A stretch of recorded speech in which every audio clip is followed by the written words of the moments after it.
สวัสดีครับสวัสดีท่านผู้ชมทุกท่านนะครับเนาะผมบ่าวเต๋าอยู่กับช่องเต๋าสายกลางนะครับก็สำหรับคลิปนี้สิพาทุกคนนะครับมาเบิ่งบุญประเพณีบังไฟแสนนะครับ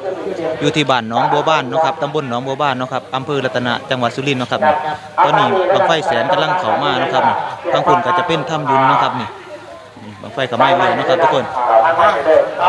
สวัสดีครับเอ้ามาด้วยเหรอเอ้าปะอุ้ยไอ้อะบ่เอาทำยุ่นบ่นี่ FC ทำมายุ่นนี่ไปเกินมาหลายเดี๋ยวนะครับทุกคนตัวนี้ก็จะเป็นอุ้ยตัวที่แผ่นว่างบังไฟนะครับนี่ทำอยู่โอ้มื่อนี้เขามาหลายเป็นบ่บังไฟมื่อนี้นะโอ้ตัวนี้ดูเจริญนะครับ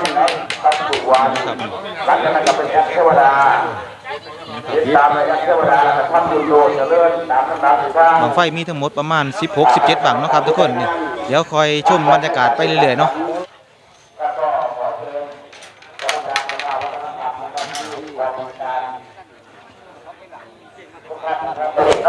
ตอนนี้เทวดามาแล้วนะครับทุกคน2บัง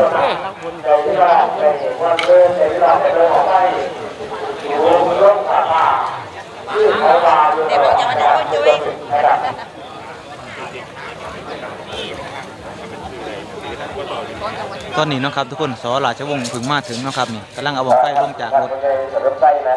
มาประมาณกำลังในอยู่ป้องกันนะครับการพยายามจะรู้ได้ด้วย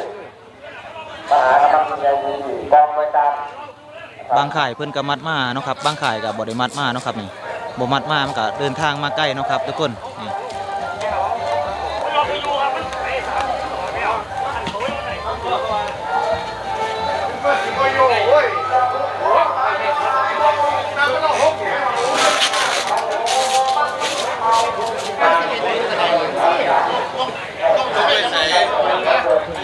บังไฟเหลื่อมเขามาหลายแล้วนะครับคนกำลังเหลื่อมลังเขามาเนาะครับทุกคนนี่ลังแน่กับล่างเหลื่อมเนาะครับนี่เหลื่อมล่างเหลื่อมยังเนาะ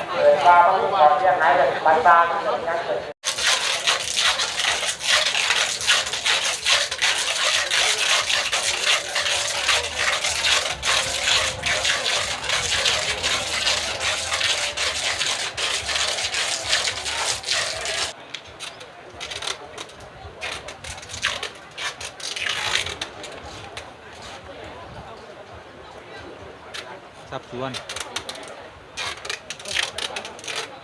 ท่านต่อไปนะครับต่อไปเป็นท่านที่3นะครับของท่านรองประธานจากหลานตัวเป็นน้องเรานะครับก็มีรับในวัตถุสิ่งทุกอย่างนะครับเอาที่เด็กๆใช้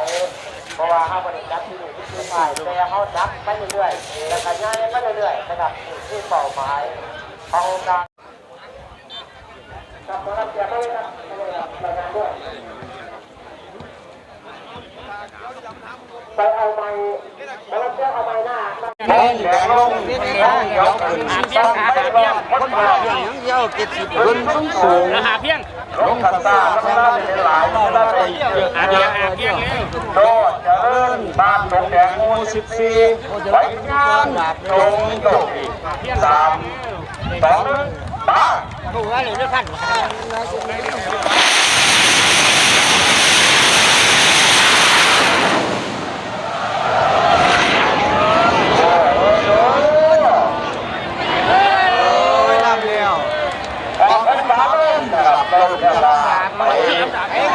รับดาบครับก็จะ200,000เนาะโดจะเริญเชิญรับประทานทำดีที่สุดแล้วนะโดดเชิญนี่ครับลำดาบอะไรครับมองไปครับกระปุยเนาะจะได้ได้ปะไหลครับกำลังใจนี่ตั้งให้กำลังต่อไปครับเดี๋ยวผ่านเลยประเภทที่ได้ครับรถที่จอดอยู่บริเวณโรงเรียนสนามหนองบัวนะครับรถไฟที่จอดอยู่ภายในบริเวณสนามฟุตบอลนะครับให้ท่านไปขยับด้วยนะครับเพราะว่า รถหมอลำเป็นตัดวิธีบันไดนะครับรถที่จอดบริเวณสนามฟุตบอลโรงเรียนหนองบัวบานให้ท่านไปขยับด้วยนะครับบริเวณที่ที่ว่าจะของแต่รถไปนั่งนะครับไปขยับออกแนวรถหมอลำตัดวิธีบันไดนะครับขอบคุณครับเราเวลาทีของโดดจะเล่นครับที่ผู้จะลอยเป็นตัวอะไรครับนักเรียนยังต้องไปนั่งรับต้องไปครับบ้านโรงเรียนหมู่14หรือว่าโต้จะเลยครับบ้านนี้ยังมั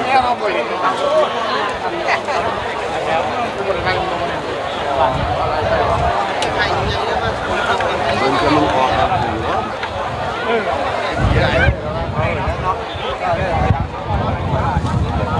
เขาเรียกว่าตัวส่งไปมันลงมันน้ำหยาบนะไหนเราเวลากินขาวไปสุดท้ายนะ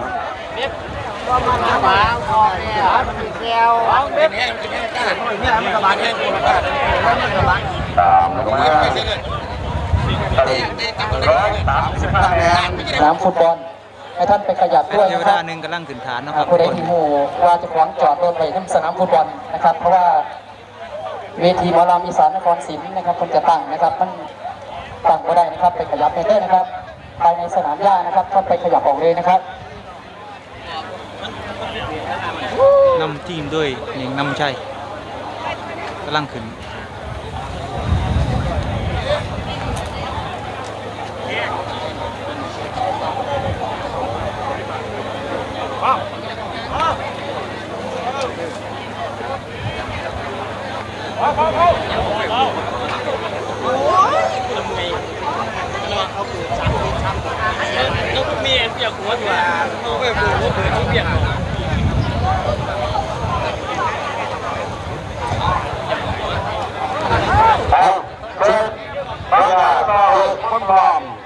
คนสูงสูงลุงสัตาทำงานได้หลายทำงานได้เยอะบ้านหนองบอนโมแอดเทวดาไปที่งานจงโชคดี3 2 1บ้าน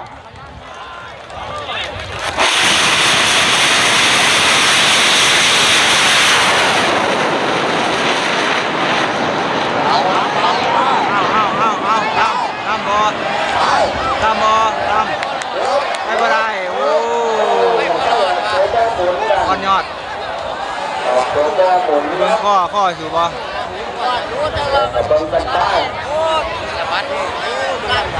แมนสะบัดแห้งลำยอดเอาข้อหลากแล้วแอดเทวดาไปร่างกายมีคนแต่งตัวให้เร็วครับ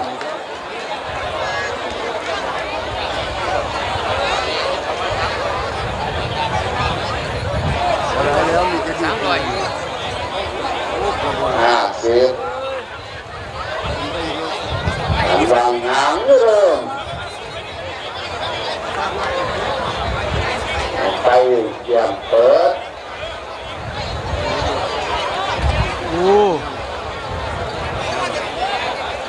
ผมไปจะเยี่ยมกับตัวเองรับระบบการทำงาน ราคาเท่าไหร่380หลักหา420ดูกันที่ระดับและความเบาไปบ่สูงในนั้นเนาะมีสาฐานกับตั้งหัวเมืองลงพึบอยู่ยังเผาหลายอยู่ยังติดควันนั่นติดควันติดตลอด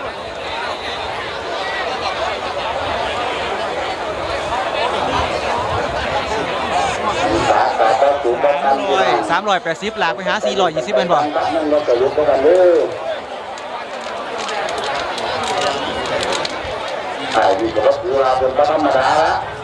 เบิ่งมันจะมีความเบาได้บ่เนาะครับทุกคน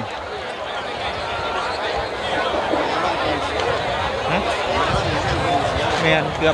บไปบ่ได้แล้วเนาะอาศัยความเบาเราเห็นตาเจ้าตาจันอิสระกับต้องไปนั่ง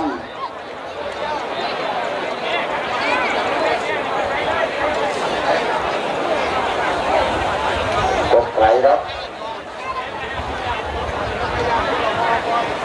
หัวอันซ้ายหางอันขวา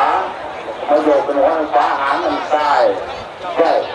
ร้อย 50คะแนนผ่านไปรุ่นที่เดินสายนะครับเด้อ 150ผ่านไป ไปเรื่อยครับเดินจากราคาเป็นสูงเนื่องจากเลขเกิดในวันสูงครับเตาน่าจะเห็นต้องการทุกผู้ทุกคนครับถูกตั้งให้มันนี่ตาพื้นที่ลดเกินตอนนี้ยังอยู่ในตาพื้นเดียวอยู่ครับย้อนกลับมาหาตีหาน้องแน่นอน180คะแนนผ่านไป 180ผ่านไปเห็นอยู่บ่ มีการลงตาถือว่ามีป้อมเป่าอยู่นะครับ เบาอยู่ไหมเนาะเนาะเบายืนกันไปต้นกันไป ล่ำไปล่ำหนันเนยนึงแม่นบ่เนาะ โยกเก่าวนเป็นกระดับเก่าๆครับตาเป็นเพื่อนพี่น้องโยกดีวนดีอยู่ตลอดแล้วตอนนี้เครื่องโตมาดี220คะแนนผ่าน 120คะแนนผ่านก็ยัง4สูงอยู่ตัวนั้นเห็นบ่ จะทำงานตอนไหนเนาะชาลิเตาเลย หายแล้ว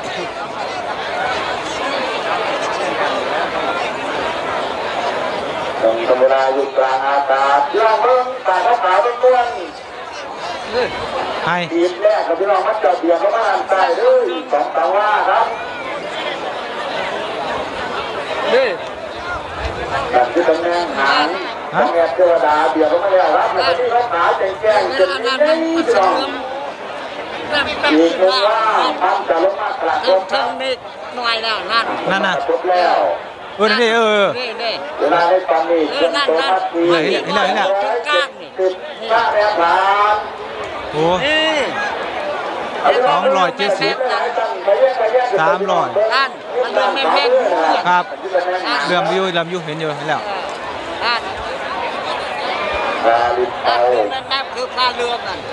นั่น แม่นเห็นแล้ว นี่ขาวยาว เลี้ยงแห้งนะครับจะพูดที่นี่นะเครื่องเตาเด้ออาจิตจะได้ทางเขาต้องกระโดดอย่างนั้นแต่ไอ้ที่นี่เขาขาวเป็นแก้มะม่วงเขาเลยอยู่ก็แบบนั้นพี่น้องโอ้ทำเตาเอ้ยไม่ไหวครับไม่ไหวกับเลข80ครับ อ๋อ ไม่ไหวครับช่วงนี้หนักเลยครับหอมเตายกไม่ขึ้นครับหอมเตาครับตามตาเขาขายแย่งๆกินกันทุกท่ายเลยพี่น้องโตลงมาแล้วครับตอนนี้เขาจะได้25นะครับพี่น้องต้องขึ้นไป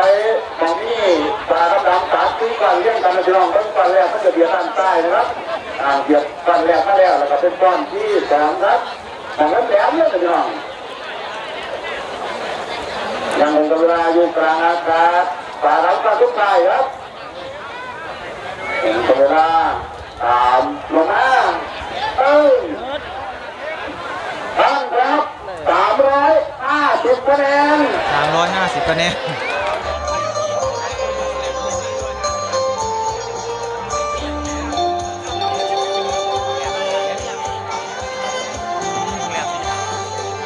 มาแล้วครับแฟนของพี่ที่ท่านรอคอยจากอย่างชุมน้องที่หอมแดงระเบิดไกลเสียงเพื่อนว่าใครนี้เป็นมาอย่างไรให้ที่สักหลังใหม่ขออาไปให้ทางสั่งทาง ทงแดงลงทงเขียวขึ้นบังไฟพร้อมก้นพร้อมขึ้นสูงลงสัตาทำเวลาได้หลายทำเวลาได้เยอะบ้านดินแดงโมหาทำยุน2ไปที่งานจงโชคดี3 2 1ป้า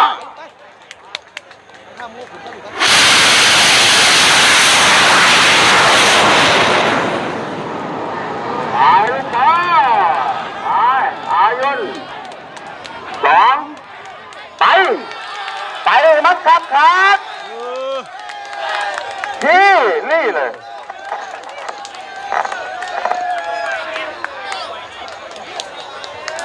อีกแล้วครับท่าน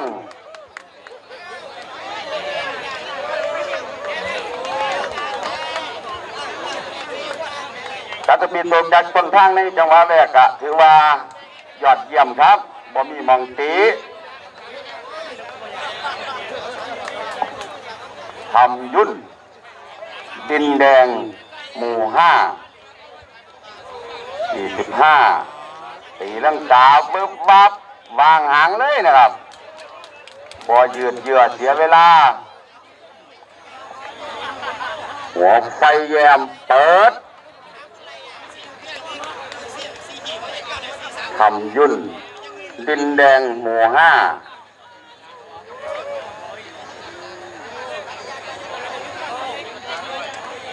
ปีศาจหางจากนักควันลินฟ้าย่างชุ่มน้อยจังหวัดศรีสะเกษเทพบุตรจอมว่างหาง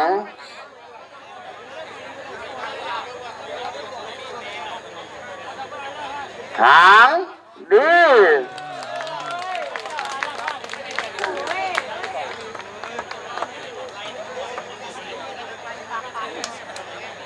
โยกเบาๆวนเบาๆค่อยโยกค่อยเคลื่อนค่อยลดระดับนิ่มๆหัวด้านขวาหางด้านซ้ายสุดยอดทำยุนมือนี้นะครับประทับใจเหลือเกินพี่น้องดินกะสูง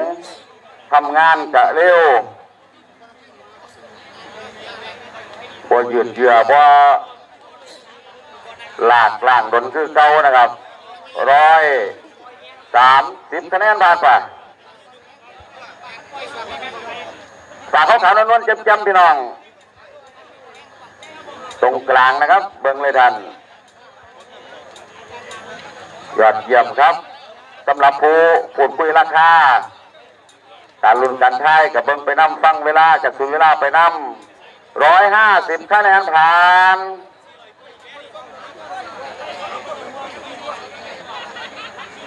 คอยโยกคอยหมุนตีเป็นวงแคบฝากขาวๆขีดเส้นทะแยงนะพี่น้องเบิ้งด้านขวามือนะครับกับมีขาวๆย่ำๆน้อยๆนั่นแหละคือตำแหน่งหางของทำยุ่นครับลงบกไหลดีไกลน้อง180คะแนนผ่าน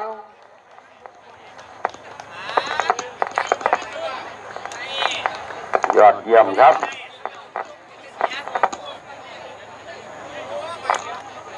ลงเบาๆวนเบาๆ200คะแนนผ่านอีก2-3ว่าจะหลุดฝาขาวๆเหลี่ยมๆนะครับนั่นคือตำแหน่งหางของทำยุนยอดเยี่ยมมากๆอีก1ว่าจะหลุดฝาขาวๆก่อนเหลี่ยมๆลงมาในพี่น้องเพิ่งมองเหลี่ยมๆมันนะครับไปลงกันไปจับไปตกโบลิ่งไหนนะครับ230คะแนนบาทบาทกูมาถึงมากูมาถึงมาถึง400มาถึงตัวนี้บาท ม้วนบริเสียบจับ เพราะว่าบางเรื่องทำเวลาเนี่ยหลายนะครับ250คะแนนผ่านมันก็เห็นเป็นตนเป็นโตไว้ตลอด ยาวจังกันเลยยังบ่ทันได้ เห็นตนเป็นโตไว้เลยท่าน ยังบ่ทันผ่านมาพ ถ้า อ คนจะเขียนตามของมือของป่าของเขาที่เป็นเรื่องเป็นห้างว่า2-3ว่าโดยประมาณนะครับกันไปดูกันไปตั้งตัวเลขสุดท้ายไปน้ำสร้างอีเจ้าครับสร้างเจ้าตั้งเจ้าแต่ผู้ตุลตลาดผู้คุยกันกับเพิ่งเวลาไปน้ำผังตัวของป่าของเขาจะเป็นยังไงนะครับ โอ้ยนั่นดิบังไฟ รอบตัวนี้กลม นั่นดิ ๆเบิ่งเด้อผู้ตุลตลาดเป็นเบิ่งเด้อท่านเด้อ300คะแนนผ่านเขาถามกี่เซนแล้วเขาถามไปลองหลังตัวไม่ได้นะครับแต่ก็มีเขาถามบางต่างอีก1เซนแล้วเขาตะเข็บด้านถามเลยนะครับมีถามแก้มวันนึงร้อยตัวนี้มาปันมันจะฝังตัวลงมาครับ20คะแนนผ่านแล้วมาขาวมันม้วนนะจองมันจะลงมาช่องกลางพอดีนะครับมี2ว่า360 30คะแนนผ่าน360 37 จับเป็นคนตัวใหญ่นะครับสามตัวมาปากขาเก่งแกง40คะแนนผ่าน 40 ธรรมดา 30 ทีมมาจะรู้ตามว่าเป็นสาวขาวล้วนครับปากขาเก่งแกงจังอยู่นะ60คะแนนผ่านกำลังเดินทางเร็วครับ 375 80ใต้ งานเวลาตามลงมาเต้ยพันครับ370คะแนน 370คะแนน บังไฟหลอกคนหลอกเป็นสูงสูงลงสัตว์ธรรมดาในหลายธรรมดาในเยอะตามสุวรรณลูกจ้างพนักงานองค์การบริหารส่วนตำบลหนองบัวบานไว้ที่งานจงโชคดี3 2 1ป้า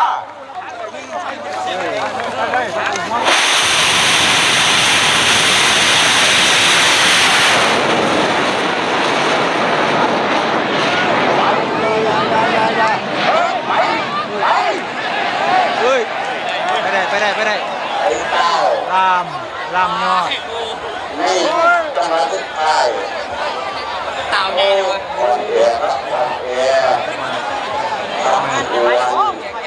บ้านดอก สุดเป็นตัวเร็ววันตรงตัวนั้น อ๋อมันไหลที่จะไหลสั่นไหลยาวเลยบ่เบียดเลยเบียดเอาเบียด สาวสูงครับตัวที่นั่งของตัวนั่งจังอาหารก็เป็นของโรงพยาบาล เบ้าเดี๋ยวก็แหละเนาะนี่ดิ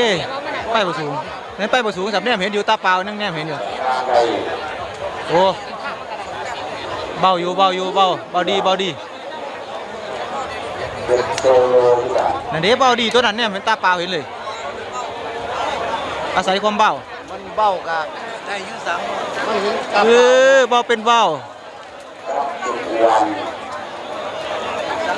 เบาดีแท้ ก็เป็นไปเป็นไปเลยครับ โอ้โห องศา เสียดาย สูงครับตรงมาของนี้มันดีไปนาแล้วกัน เสียดายบ่ปิ้นบ่สูงเบาเป็นเบาเบาดีคือกระลอกน้อยเมื่อเช้าเลย ดูที่ระดับเลยครับดูที่ระดับเลย แต่เสียดายไปบ่สูง มันต่ำเนี่ยมันไปใกล้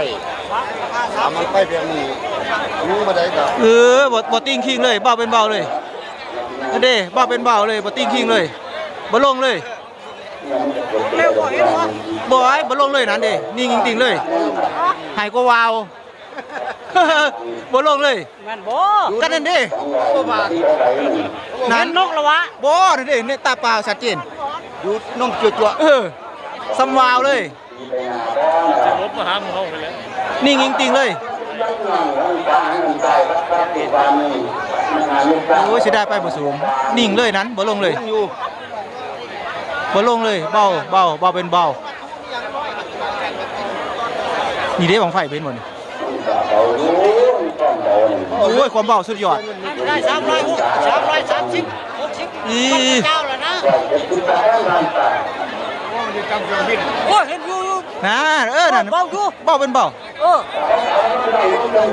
สิได้ไปบ่สูง โอ้มันบ่ลงเลยเนาะ บ่ลงนิ่งจริงๆเลย เบาดี เบาดีนะบังไฟ เครื่องบินบ่ เครื่องนี่เสียงเครื่องบินนั่น เครื่องบินคือมาตามแท้ ให้ก็วาวบ่คือบ่ลงเลย ตัวนี้บ่แม่น อีสุดยอดของเขาอีดี เครื่อง ว่ะ บินใหม่นะ โอ้ย ผ่านไหนเราล่ะ กินแล้วตามอยู่ ครับ ไปแล้วนั่นเบาแห้ง อุ้ยเบาเป็นเบาโคตรเบาเลยถ้าไปสูงนา450บ่อยู่ ไว้นึงนี่โอ้ผ่านตรงไหน ผ่าน ผ่านได้ดิ ผ่านแล้ว โอ้ ว่าคอยไล่ราคา เท่าไหร่36 ลุงกระซ่านี่แหละแต่ก็ต้อง สองฮะ360บ่ผ่านเอ้ยเบาเป็นเบา ได้ที่นี่ ได้มันเบาโพด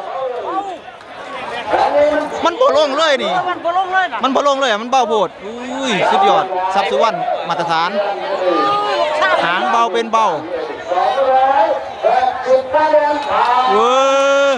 อันเด่นตอนนี้อยู่ป้ายใหม่แล้วนี่โอ้ย120บ่อยู่ ต้องกันละ70คะแนนผ่านเป็นประกาศเลยข้างนี้นั่นคนนั้นการ80คะแนนผ่าน สุดยอด สมมติเจ้าละ พระเจ้า ตามแต่เขาขายจะจังเลยครับ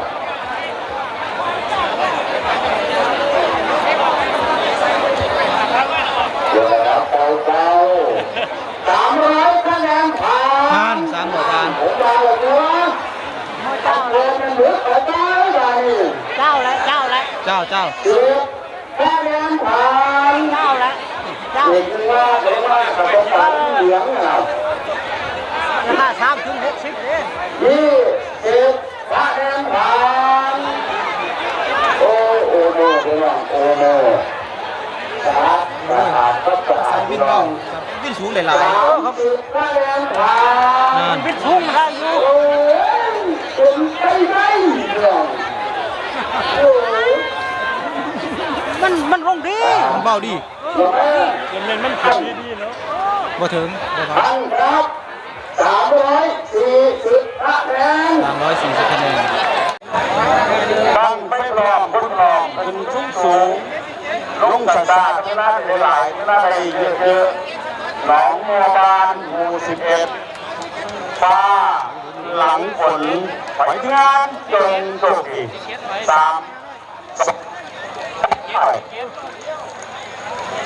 เก็บครับเก็บ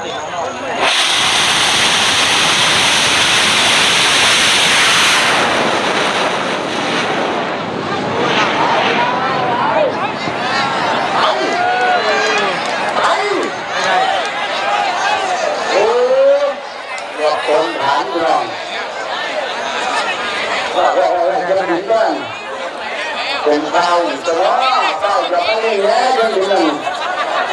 เอ้ยอย่าไปเล่นงานเลยโอ้ย เอ้ย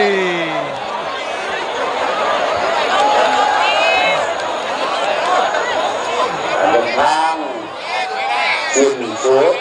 การวางหางเริ่ม เดือด ฟ้าหลังฝน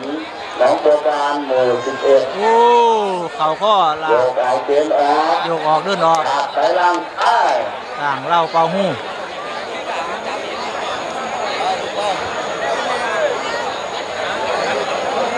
เด็กตัวเข้ากับเข้าสูงไปแล้ว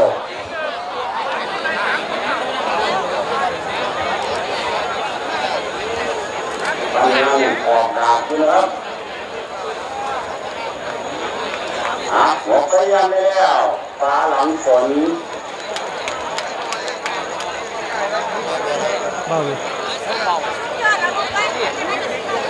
อันดียังลาก เริ่มกลางออกกลางออก ยังลากยากติดกวนอยู่ ตกแค่หางดี หางดีโอ้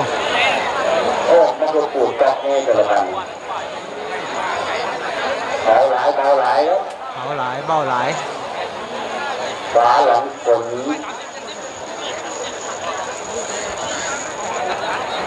เด็กโซโลที่บ้าน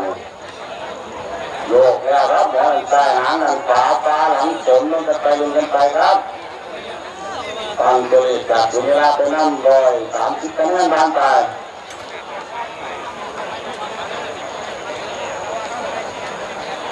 30 ฟ้าหลังฝน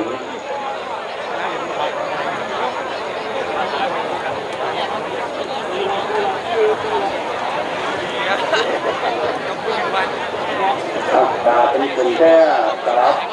ถึงข้ามครับอันหัวมาถึงเวลาครับขาหลังฝนโยกเป็นด้านซ้ายหางด้านขวาหนองบัวบานหมู่ที่11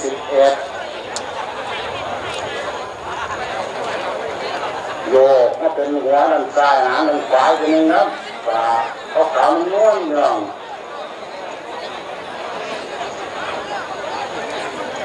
ขาหลังฝนทางตาขาวมันจะย้ำเรื่องมันจะแม่งหางที่ขาหลังฝนครับมันกันไปลงกันไปจะไปตกตัวเลขไหนครับเวลาในตอนนี้เริ่มโตมาที่200คะแนนผ่าน โอ้200คะแนนผ่าน มีสองทางหน้าจะลงหน้าเป็นป่าสีครามเป็นเพื่อนครับ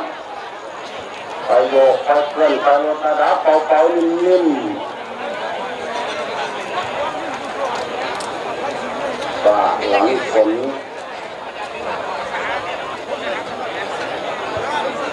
เงินใส่หางเงินขวายังเบามาอยู่ยังเบามาอยู่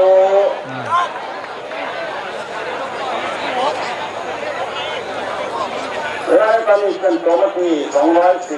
240คะแนนผ่าน 240คะแนนผ่าน อาจารย์ตาตาเดียวพวกตาขาวๆฟันจำๆเลยพี่น้องเป็นไปหลายว่าเติมนะครับ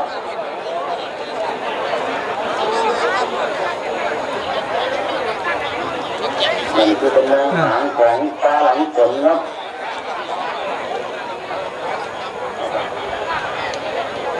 นี่คือประมาณว่านึงครับเขาตาขาวๆแจ้งๆฝังตัวต่อไป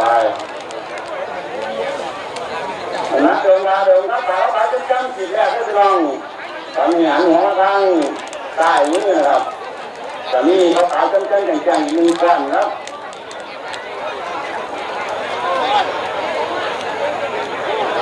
ที่บอกบ้างเรื่องของที่ชุดนี้สดใสสาบจ้าหวานเสียบ นั่นเบา300คะแนนผ่าน 300ผ่าน ตรงตาขาวน้อยพี่น้องฟ้าหลังฝนยอดเยี่ยมครับเขาขาวน้อยเป็นทุกท่ายพี่น้องนั่งจากสังตัวลงมาตรงกลางครับสังตัวลงแล้วหัวด้านขวาหางด้านซ้ายหัวตรงหน้าเป็นขาสีฟ้าเป็นพื้นขวางโตเต็มลำยอดเยี่ยมแน่นอนของเขาครับหนองบัวบานหมู่ที่11นี่40ตามแล้วนะครับท่านน้องจะต้องฝากจิตเป็นได้ข้างขาวบางๆพี่น้องพอถึงประมาณจะลงมากระทบครับฟ้าหลังฝนสุดยอดมากๆเขากลับมาแล้ว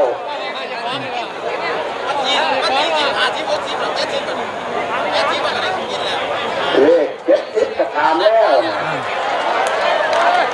ขาวต้องจะไม่ได้พี่น้องเป็นเจ็บได้ข้างน้ำแหลมนะครับ